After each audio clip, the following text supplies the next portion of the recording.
घरोघरी मातीच्या चुली या मालिकेच्या 23 मार्चच्या भागामध्ये इकडे आता जानकी ज्या वेळेला सुमित्रासाठी ब्रेकफास्ट घेऊन येते, सुमित्रा तोंड फिरवते. जानकी म्हणते, आई मला माहिती आहे, मी इकडे आलेले तुम्हाला फारसं काही आवडलेलं नाहीये. तुम्हाला अजूनही असंच वाटतंय का की आम्ही यात दोषी आहोत? यावरती आता सुमित्रा सांगते, मला तर खरंच काही कळत नाही, या घरात काय चाललंय काय नाही. माझा ऋषिकेश ऋषिकेश असं करू शकतो? स्वतःच्याच नानांचा खून करू शकतो? अगं साधं काळ्या कुत्र्याला दगड न मारणारा माझा ऋषिकेश असं करेल?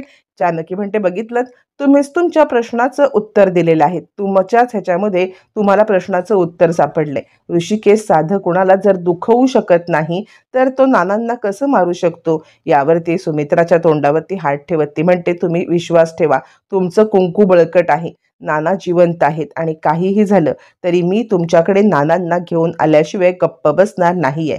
तुम्ही या सगळ्यामध्ये विश्वास ठेवा. ऋषिकेश आणि मी, आम्ही दोघंही जण नानांना इकडे घेऊन येणार म्हणजे येणार, आणि ही माझं तुम्हाला वचन आहे. आहे ना तुमचा माझ्यावरती विश्वास? असं म्हटल्यावरती सुमित्रा म्हणते, हो जानकी, पण त्या गोष्टी चालल्यात ना, मला खरंच काही कळत नाहीये. जानकी म्हणते, तुम्ही काहीच काळजी करू नका, सगळं ठीक होईल. बरं, आता हे सगळं चालू असताना ऐश्वर्या बाहेर उभी राहून सगळं ऐकत असते आणि ऐकत ऐकत ती आता विचार करायला लागते की नक्की हिच्या डोक्यात तरी काय आहे. त्यावेळेला सुमित्राला विश्वास देण्यासाठी जानकी सांगायला लागते, हे बघा, म्हणजे मी नानांच्या हातावरती काळा धागा नव्हता बांधला, मी कलरचा धागा बांधला होता. जर मी कलरचा धागा या सगळ्यामध्ये बांधला होता तर मग नानांच्या हातावरचा धागा हा मला त्या खोलीत कसा पडलेला सापडला, आणि जी डेड बॉडी होती त्याच्यावरती काळा धागा कसा होता? तुम्हाला कळतंय का? म्हणजेच या सगळ्यामध्ये आता काहीतरी फेरबदल करून हे करण्यात आलेलं आहे. मुद्दाम ऋषिकेशला या सगळ्यात अडकवण्यात आले. पण आपण या सगळ्यातून योग्य तो मार्ग काढायचा आहे आणि योग्य तो मार्ग काढत ऋषिकेशला या सगळ्यातून वाचवत नानांना जिवंतपणे घरी आणायचं आहे. असं म्हणत ती आता सुमित्राला समजवत असते. आणि खाऊन घ्या बरं तुम्ही, तुम्ही आता स्वतःला काही त्रास करून घेऊ नका, असं म्हणत सुमित्राला एक एक घास भरवायला लागते. इकडे ऐश्वर्या हे सगळं ऐकते आणि ती विचार करते, नाही, या जानकीचा दांडगा विश्वास मला तोडून काढायलाच पाहिजे. काहीही झालं तरी ही जानकी जे काही बोलत आहे ना, ते सगळं मला खोडून काढल्याशिवाय गप्प बसता येणार नाहीये. या जानकीचा विश्वासघातच करायला पाहिजे सगळ्या घरच्यांचा. काय करू काय करू हा विचार ती करत असते आणि ती घाबरलेली आपल्या माणसाला कॉल करते, कारण सयाजीराव कॉल उचलत नसतात. मग ती सांगते, काय रे, इकडे आता सगळेजण नानांना शोधण्याचं प्लॅनिंग करतायत. कुठे आहेत नाना? उगाचच नाना सापडतील अशा ठिकाणी ठेवू नका. त्यावरती तो माणूस सांगायला लागतो, हे बघा, ज्या वेळेला एखाद्या माणसाची गोष्ट हरवते ना, तेव्हा तो आपल्या घरात ती गोष्ट शोधत नाही. त्यावरती मग आता इकडे सांगायला लागते ऐश्वर्या, म्हणजे काय? म्हणजे नानांना तू आमच्याच घरात लपवून ठेवलेस? यावर तो माणूस म्हणतो, नाही नाही, एक्झॅक्टली काही तसंच नाहीये. एक्झॅक्टली तुमच्याच घरात लपवून नाही ठेवलेलं आहे त्यांना ना. आम्ही तुम्ही ज्या ठिकाणी मधुभाऊंना ठेवलेलं होतं ना, ज्या ठिकाणी मधुभाऊंना आउट हाऊसमध्ये तुमच्या ठेवलेलं होतं जानकीने, त्या ठिकाणी ठेवले. यावरती ऐश्वर्या म्हणते, काय, आउट हाऊसमध्ये? आता त्या आउट हाऊसमध्ये मुळातच कोणी जाणार नाहीये, कारण मधुभाऊंना तिकडे ठेवलं होतं, मधुभाऊ आता तिकडे नाही आहेत. म्हटल्यावरती आउट हाऊसच्या दिशेने कोणीही जाणार नाही, ही गोष्ट मात्र खरी. असं म्हटल्यावरती मग आता तो माणूस म्हणतो, तेच तर, म्हणजे काहीही झालं तरी सुद्धा या सगळ्यामध्ये आता तुम्हाला या सगळ्यामध्ये काही चिंता करायची गरज नाहीये, कारण तुमचे नाना तुमच्याच आउट हाऊसमध्ये सेफली आता ठेवलेले आहेत. ऐश्वर्या म्हणते, ही तर गोष्ट खूप उत्तमच झाली, कारण त्या ठिकाणी कोणीही जाणार नाही. असं म्हटल्यावरती मग आता इकडे ऐश्वर्या आपल्या रूममध्ये असताना सारंग येतो आणि ऐश्वर्या, काय झालं? यावरती ऐश्वर्या म्हणते, तुम्हाला काय कळलं का? काही गोष्टी झाल्यात का? काही गोष्टी घडल्यात का? जर तुमचं असं काही झालं असेल तर मला तुम्ही तसं सांगा. खाली काय गोष्टी झाल्यात त्या? यावरती सारंग म्हणतो, नाही नाही, खाली काय चाललेलं नाहीये, पण मलाच कळत नाही, माझं डोकंच फिरायला लागलंय. असं म्हणत तो झोपण्याची तयारी करतो. पण नेहमी कोचवरती झोपणारा सारंग आज आपल्या बाजूला झोपलाय म्हटल्यावरती ऐश्वर्याच्या तळपायाची आग मस्तकात जाते. आणि ऐश्वर्या म्हणते, काय करताय तुम्ही? सारंग म्हणतो, झोपतोय की मी आता. यावरती ऐश्वर्या म्हणते, इथे? तुमची जागा तर सोफ्यावरती आहे. यावरती सारंग म्हणतो, जाऊ दे ना, आता काल रात्री तर मी इथेच झोपलो होतो ना, मग आज झोपलो तर काय बिघडलं? ऐश्वर्या म्हणते, काल रात्री? आणि तुम्ही इथे का झोपला होतात? यावरती सारंग म्हणतो, असं काय करताय? थोड्या वेळ मी इकडे नव्हतो का झोपलो? ऐश्वर्याला काहीच कळत नाही काय झालंय ते. यावरती सारंग सांगायला लागतो, जाऊ दे ना, आता सगळ्या या गोष्टी आपण सोडून देऊया आणि नव्याने आपल्या आयुष्याची सुरुवात करूया. असं म्हणत तो ऐश्वर्याचा हात धरतो. आता जरा ऐश्वर्याला अजूनच ऑकवर्ड वाटतं. काल रात्री काय घडलं होतं? हा माझा हात का धरतोय? आणि ती चिडते. आत्ताच्या आत्ता उठा. उठा इथून, चालते वा. चला बाहेर तुमच्या सोफ्यावरती झोपा. पुन्हा जर का इथे झोपण्याचा प्रयत्न केलात ना, तर गाठ माझ्याशी आहे. असं म्हणत चिडलेली ऐश्वर्या सारंगला धडधडीत आता तिकडून हकलवून लावते. ज्या वेळेला ऐश्वर्या सारंगला हकलवून लावते, सारंग विचार करतो, हे काय? काल तर मला जवळ घेऊन सारू आणि काय पापडी आणि हे ते बोलत बसल्या होत्या. आज काय झालं? आणि ऐश्वर्या विचार करते, आज काय झालंय? म्हणजे या माणसाला नक्की झालंय तरी काय? इथे झोपण्याच्या गोष्टी करतोय. असं म्हणत ऐश्वर्याला काहीच काल झालेलं आठवत नसतं. पण काल रात्री दोघांच्या मध्ये नक्कीच काहीतरी झालेलं असतं, ज्याच्यामुळे सारंग इतका रोमॅन्टिक झालेला असतो आणि ऐश्वर्याला काही आठवत नसतं. तोपर्यंत ऋषिकेश आपल्या रूममध्ये बसून आता विचार करत असतो की आपण इतक्या पद्धतीने शरूला समजवण्याचा प्रयत्न केला, शर्वरीला इतक्या पद्धतीने समजावलं, पण शर्वरीला काही समजण्याची हेच नाहीये. तिला या सगळ्यामध्ये काही समजूनच घ्यायचं नाहीये आणि म्हणून तो उदास असतो. तितक्यात तिथे जानकी येते. काय झालं? यावरती ऋषिकेश म्हणतो, जानकी, मला खूप गोष्टींचं वाईट वाटतंय. म्हणजे माझ्या लोकांचा माझ्यावरती विश्वासच राहिलेला नाहीये. जर माझ्या लोकांचा माझ्यावरती विश्वास नाही राहिला तर या सगळ्यामध्ये मी का बरं आणि कशासाठी आता कुणाचा अट्टाहास करत बसू? मला तर मी हरल्यासारखंच वाटते. मी या सगळ्यामध्ये पूर्णपणे हरलोय. यावरती जानकी म्हणते, हे बघा, हरणं सोपं असतं हे मी तुम्हाला याच्या आधी सुद्धा सांगितलेलं आहे. जर हरणं कठीण असतं ना, तर लोकांनी ते हरणं स्वीकारलं नसतं. पण आपल्याला लढायचं आहे आणि माझा ऋषिकेश कोणत्याही असा आत्मविश्वास गमावलेला मला अजिबात नको आहे. ऋषिकेश माझा हरला नाही पाहिजे. आणि तुम्ही कधीपासून असे हरऱ्या गोष्टी करायला लागलात? काहीही झालं तरी सुद्धा या सगळ्यामध्ये आपल्याला जिंकायचं आहे, आपल्याला लढायचं आहे. असं म्हणत आता इकडे जानकी ऋषिकेशला समजवत असते आणि ऋषिकेशला या सगळ्यामध्ये मोटिवेट करते. त्यावरती ऋषिकेश म्हणतो, हो, तुम्ही जे म्हणताय, तू जे म्हणतेस ना ते बरोबर आहे. मी आता रडणार नाही. पण नानांचं काय? यावरती जानकी सांगते, नानांना आपण शोधायचं. नानांना शोधून मी तुम्हाला जोपर्यंत निर्दोष मुक्तता करत नाही तोपर्यंत मी गप्प बसणार नाहीये. काहीही झालं तरी ऋषिकेश नानांना शोधणं हे आपलं पहिलं काम आहे. असं म्हटल्यावरती आता दोघांचं ठरतं, काहीही झालं तरी नानांना शोधायचं. इकडे ऐश्वर्या ज्या वेळेला जानकीचं बोलणं ऐकलेले असते ती घाबरते की काय करू? म्हणजे जर का नाना खरंच सापडले तर माझं काही खरं नाहीये. काय करू, काय करू? आणि तिच्या डोक्यात घाणेरडा प्लॅन येतो. त्या प्लॅनसाठी तिला जानकीचा किंवा ऋषिकेशचा मोबाईल हवा असतो. म्हणून ती त्यांच्या रूमच्या दिशेने येते. दोघंजण गाढ झोपलेले असताना ज्या वेळेला ती आतमध्ये एंटर करते, इकडून तिकडून इकडून तिकडून शोधून आता ती जानकीचा मोबाईल हातात घेते. ज्या वेळेला जानकीचा मोबाईल ती हातात घेते त्याच वेळेला आता इकडे ती पटकन तो मोबाईल घेऊन निघणार, तेव्हा तिचा पदर आता खेचला जातो आणि ती गडबडते. माझा पदर कुणी खेचला? म्हणून ती मागे वळून पाहते.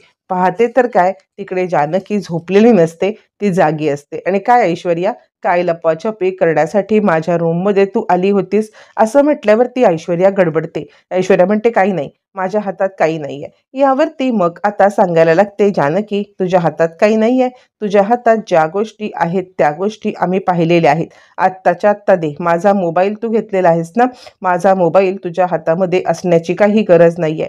आत्ताच्या आत्ता तू माझा मोबाईल दे. असं म्हटल्यावरती ऐश्वर्या म्हणते, माझ्याकडे मोबाईल नाहीये. मग जानकी अधिकच चिडते, तिचा हात गच्च पिरगळून टाकते.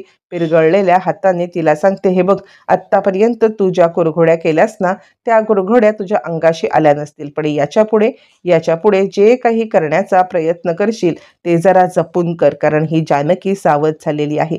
असं म्हणत ती तिचा हात पिरगळत मोबाईल काढून घेते. ज्या वेळेला ती मोबाईल काढून घेते, हे सगळं ऐश्वर्याचं स्वप्न असतं. ऐश्वर्या रूममध्ये जायच्या आधी उघड्या डोळ्यांनी हे स्वप्न पाहत असते आणि ती विचार करते, नाही नाही ऐश्वर्या, ज्या वेळेला तू या रूममध्ये जाण्याचा प्रयत्न केलास ना त्या वेळेला काही ना काहीतरी अनर्थ घडलेलाच आहे आणि हा अनर्थ घडल्यामुळे आता रूममध्ये जाऊ नको, ही जानकी सावध बसलेली असते. पण त्याच वेळेला ऐश्वर्याला कुठून तरी आवाज येतो, कोण हसते, कोण हसते? म्हणून ऐश्वर्या इकडे तिकडे पाहते तर खाली ओवी असते आणि ओवी या सगळ्यामध्ये ऋषिकेशचा मोबाईल हातात घेऊन बसलेली असते. ऐश्वर्याला ऐती संधीच मिळते. ऐश्वर्या या सगळ्यामध्ये विचार करते, चला देवानेच मला ही संधी दिलेली आहे आणि ती धावत पळत खाली येते आणि ती आता इकडे म्हणायला लागते ओवीला, काय ग, काय करतेस तू, कोणाचा मोबाईल आहे? यावरती ओवी सांगते, माझ्या बाबांचा मोबाईल आहे. यावरती मग आता ओवीला ती म्हणते, तू करतेस काय मोबाईलवरती? ओवी सांगते, मी कार्टून बघते आहे. यावरती ऐश्वर्या म्हणते, कार्टून कार्टून बघायची काय गरज आहे? आपल्या या घरामध्ये हजारो लाखो कार्टून आहेत, ते कार्टून बघ की तू. ते कार्टून ज्या वेळेला तू बघशील ना, त्याच वेळेला तुला अंदाज येईल या सगळ्यामध्ये की किती कार्टून आपल्या घरात आहेत. आणि तुला तुझ्या आईने सांगितलेलं आहे ना, तुझ्या आईने तुला बोललेली आहे की तू हे घ्यायचं नाहीयेस मोबाईल. आत्ताच्या आत्ता तुझ्या आईला जाऊन नाव सांगू का की मोबाईलवरती ओवी आता कार्टून बघत होती, गेम खेळत होती, सांगू का सांगू? यावरती मग आता गडबडलेली ओवी सांगायला लागते, नको नको, आईबाबांना खरंच काही सांगू नकोस. या सगळ्यामध्ये आईबाबांना जर का कळलं तर मला ओरडतील. त्यावरती मग आता ती सांगते, मग ठेव ना मोबाईल आणि निघ ना तू इथून. असं म्हणत ती आता ओवीला मुद्दाम डॉमिनेट करते, जेणेकरून तिच्या हातात हा मोबाईल यावा आणि मोबाईलमधली सगळी माहिती तिला मिळावी. मग आता ती मोबाईल घेते आणि ऋषिकेशचा मोबाईल घेऊन त्याच्यामध्ये ती आता कॉल करते, तो म्हणजे मनोरुग्ण केंद्रामध्ये. आणि ती मनोरुग्ण केंद्रामध्ये कॉल करून सांगायला लागते, हॅलो, मी जानकी रणदिवे बोलते. लवकरात लवकर उद्या ना इथे एक ॲम्ब्युलन्स पाठवा, आमच्या आईंना या सगळ्यामध्ये आम्हाला तिकडे पाठवायचं आहे. असं म्हणत सुमित्राला आता पाठवण्याची तिने तयारी केलेली असते. सुमित्राला ती पाठवणार असते ते म्हणजे वेड्यांच्या इस्पितळात. आणि या सगळ्यामध्ये नाव येणार जानकीवरती, असा तिचा पूर्णपणे डाव असतो. हे सगळं करून झाल्यावरती मग ऋषिकेशचा मोबाईल तिकडेच ठेवून ती निघून जाते. सकाळी ज्या वेळेला ऋषिकेश उठतो तो त्याचा मोबाईल शोधायला लागतो, पण त्याचा मोबाईल त्याला कुठेच दिसत नसतो. आणि त्यामुळे तो जानकी, जानकी माझा मोबाईल कुठे आहे, तू पाहिलास का माझा मोबाईल? यावरती जानकी सांगायला लागते, तुमचा मोबाईल, तुमचा मोबाईल मी नाही पाहिला, कुठे आहे तुमचा मोबाईल? असं म्हणत जानकी हातात मोबाईल देते. ऋषिकेश कुठे मोबाईल ठेवता, काय मोबाईल करता? आणि या सगळ्यामध्ये ती आता तो मोबाईल हातात देते. ऋषिकेश म्हणतो, कुठे होता? जानकी म्हणते, कुठेही टाकता तुम्ही, बहुतेक ओवीने घेतला असेल खेळायला. 5%वरती मोबाईल आलाय, पहिला चार्जिंगला लावा बरं. 5%वरचा मोबाईल कसं घेऊन जाल? मग तुमची कामं सुद्धा होणार नाहीत. असं म्हटल्यावरती आता तुम्ही ओवीचे जरा जास्तच लाड करता आणि या सगळ्यामध्ये तिला मोबाईल द्यायची काय गरज होती? यावरती ऋषिकेश सांगायला लागतो की अगं कसं आहे, ओवीच्याकडे आपलं जरा दुर्लक्ष होते. या सगळ्यामध्ये ना आत्तापर्यंत नाना आजोबा असायचे, ते तिला इथे असताना गोष्ट सांगायचे आणि आपण तिकडे होतो तेव्हा आपण दोघं जण लक्ष द्यायचो. पण इथे आल्यापासून ज्या काही गोष्टी घडतायत ना, त्यामुळे तिच्याकडे थोडंफार आपलं दुर्लक्ष होते. त्यामुळे मला असं वाटते की ओवीला मोबाईल द्यावा. जानकी म्हणते, तुमचं म्हणणं बरोबर आहे, पण त्याच्यावरती उपाय म्हणजे मोबाईल नाहीये. तर आपण एक काम करूया, आपण ना ओवीकडे जरा जास्त लक्ष देऊया आणि ओवीला या सगळ्यामध्ये जरा आपण जास्त हे करूया, तिच्याकडे लक्ष देऊन तिला आपण पॅम्पर करूया. ऋषिकेश म्हणतो, मला तुझं म्हणणं पटलेलं आहे जानकी, काहीच काळजी करू नको, आपण ओवीला व्यवस्थितपणे वेळ देऊ. पण आत्ता सध्या आपल्याला निघायला पाहिजे, ते म्हणजे मुळशीमध्ये जे जे सयाजीरावांचे अड्डे आहेत त्या अड्ड्यावरती, जेणेकरून या सगळ्यामध्ये लवकरात लवकर आपल्याला या गोष्टी समजता येईल. जानकी म्हणते, हो ऋषिकेश, आपण आत्ताच्या आत्ता सयाजीरावांच्या अड्ड्यावरती जाऊया. इकडे तोपर्यंत शर्वरीने आपल्या नवऱ्याला कॉल लावलेला असतो. नवऱ्याला कॉल लावून ती आता सांगत असते, काल ऋषिकेश दादा माझ्याशी ज्या पद्धतीने बोलत होता ना, तर मला ना खूपच असं प्रेमळ हे वाटलं. पूर्वीचा माझा ऋषिकेश दादा, ज्या ऋषिकेश दादासोबत सगळं मी शेअर करायचे, तो ऋषिकेश दादा परत आल्यासारखं मला वाटलं. तो म्हणत होता, त्याच्या डोळ्यामध्ये सच्चाई होती. डोळ्यामध्ये सच्चाई असल्यामुळे मला कळलं की तो माझ्याशी किती प्रामाणिकपणे बोलतोय. पण हे सगळं होत असताना मला काहीच कळत नाहीये की मी त्याच्यावरती विश्वास ठेवू नको ठेवू. सगळे पुरावे तर त्याच्या विरुद्ध आहेत, पण त्याच्या डोळ्यामधली सच्चाई मात्र मला दिसली होती. काहीच कळत नाहीये. आता हे सगळं करून तिचं मन पलटत असतं. तिला कुठेतरी ऋषिकेशवरती विश्वास वाटत असतो की दादा जे काही बोलतोय ते खरं आहे आणि दादा नानांना का मारेल असं काही तो करणार नाहीये. असं म्हणत तिचा ज्या वेळेला ऋषिकेशवरती विश्वास बसायला लागतो, त्याच वेळेला विश्वासाला तोडण्यासाठी ऐश्वर्या तिकडे आलेली असते. आणि शरुताई, शरुताई काय बोलताय तुम्ही? तुम्ही नको त्या लोकांवरती विश्वास ठेवू नका. यावरती शर्वरी सांगायला लागते, पण खरं सांगू का, ज्या वेळेला दादा माझ्याशी बोलत होता ना, मला पूर्वीचा ऋषिकेश दादा परत आल्यासारखं वाटलं.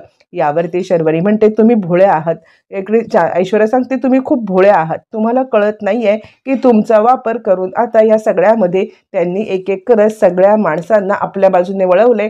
तुम्हाला आणि सारंगला वळवलं की त्यांचं काम झालं. ते त्यांचं काम करतायत. पण मला तुम्ही सांगा, म्हणजे आत्तापर्यंत जोपर्यंत ह्यांनी कागदपत्र दाखवले नव्हते तोपर्यंत नानांच्या मृत्यूपत्रात काय होतं, की या सगळ्यामध्ये सारंगच्या नावावरती कंपनी आणि घर, तुमच्या नावावरती सगळे फार्म हाऊस, आणि या सगळ्यामध्ये सौमित्रच्या नावावरती काय होतं, तर सौमित्रला मिळालं होतं ते म्हणजे त्यांना मिळाले होते ते जमिनीचे तुकडे. मग असं असताना ज्या वेळेला ऋषिकेश आणि जानकी घरी आले तेव्हा काय घडलं, त्यावेळेला असं घडलं की सगळी प्रॉपर्टी पार्वती आईंनी ऋषिकेशच्या नावावरती केलेली आहे, बरोबर. मग मला सांगा, इतक्या सगळ्या लोकांच्या नावावरती असलेली प्रॉपर्टीचे पेपर खोटे आणि ऋषिकेशच्या नावावरती असलेले प्रॉपर्टीचे पेपर खरे, असं कसं होऊ शकतं, तुम्हीच मला सांगा बरं. असं म्हटल्यावरती मग आता शर्वरी म्हणते, म्हणजे तुला काय म्हणायचंय, हे सगळे खोटे पेपर होते का. यावरती आता सांगायला लागते ऐश्वर्या, मग काय, हे सगळे खोटे पेपरच केलेत. पण या खोट्या पेपरला कोण चॅलेंज करू शकतं,